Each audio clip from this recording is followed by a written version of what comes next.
When you talk about entrepreneurial change, the best example in my life is year 2010. All of us will remember 2009 May 18th. The country and our destiny changed. The first 10 years of my corporate career was all about bomb blasts, all about disruption, and we could never bet on the front foot. 2009, everything changed. Suddenly we could use the word growth boldly, and as an organization we were getting ready to grow. And the first annual report was put out giving an absolute clear direction: we gotta grow. But I tell you, that transformation didn't start in 2010. It started in 2008 when we sat down for a brainstorming session to get prepared to change our culture at NDB Bank to becoming a growth oriented from being defensive. And that's not easy. And I very well remember the chat I had with my CEO, and the discussion was, we've been so used to play defense. Are we now ready to go offense? Now that entrepreneurial cultural change we knew was not going to be easy.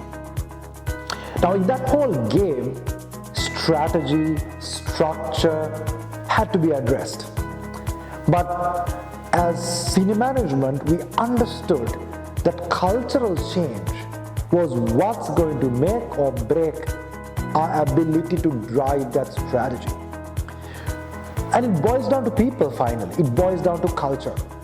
If you're familiar with the tools of culture, either a McKinsey culture model or a Johnson & Shaw's cultural web, the rituals, the routines, the way we've been used to operate, our paradigm that to be risk averse, play close to your heart, not to take risks, is going to haunt you even post-war Sri Lanka. Hence, we got to take that radical call and take the culture by the collar. And you probably heard this before. Culture can always eat strategy for breakfast. In other words, we all know the strategy to win a game of cricket. But you have the culture to go out there, practice, do some things you've never done before. Day in, day out. Answer, most don't. Hence, culture was the key.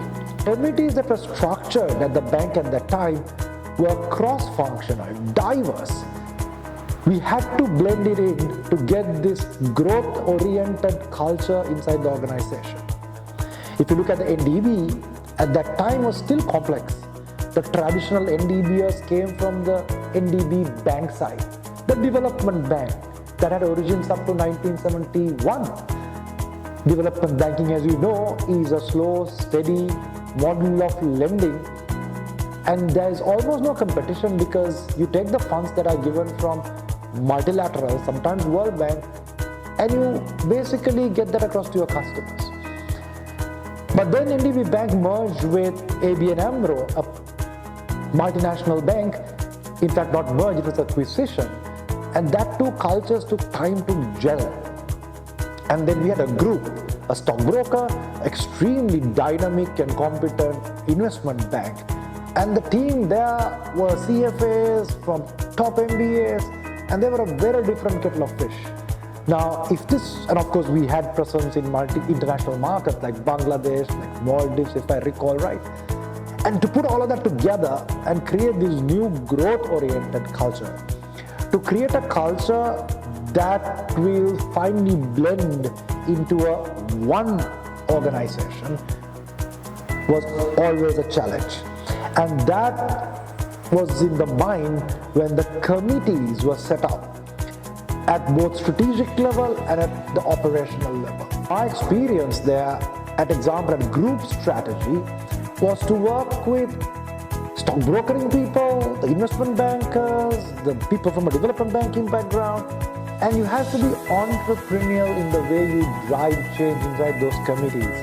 You don't have full control because none of them report to you and you don't report to most of them. And as a committee, And as a team of individuals, you're trying to shape the direction of a large group, a blue chip company.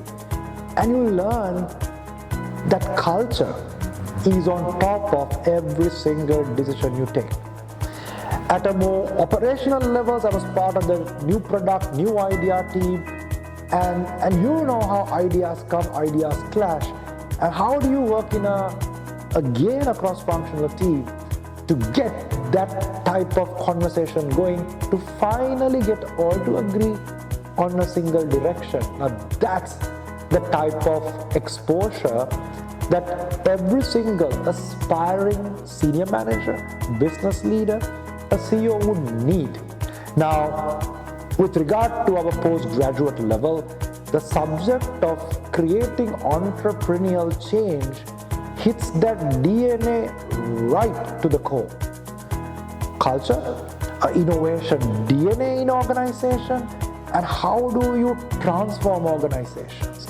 So this needs your ability to address real issues, your real life experiences in those boardrooms, in those committees, fighting it out to change the dimensions of an animal to something else. So it's an exciting conversation, it's an insightful conversation, and that conversation is about creating entrepreneurial change. And that's going to happen in your post-grad class. In fact, it's a masterclass.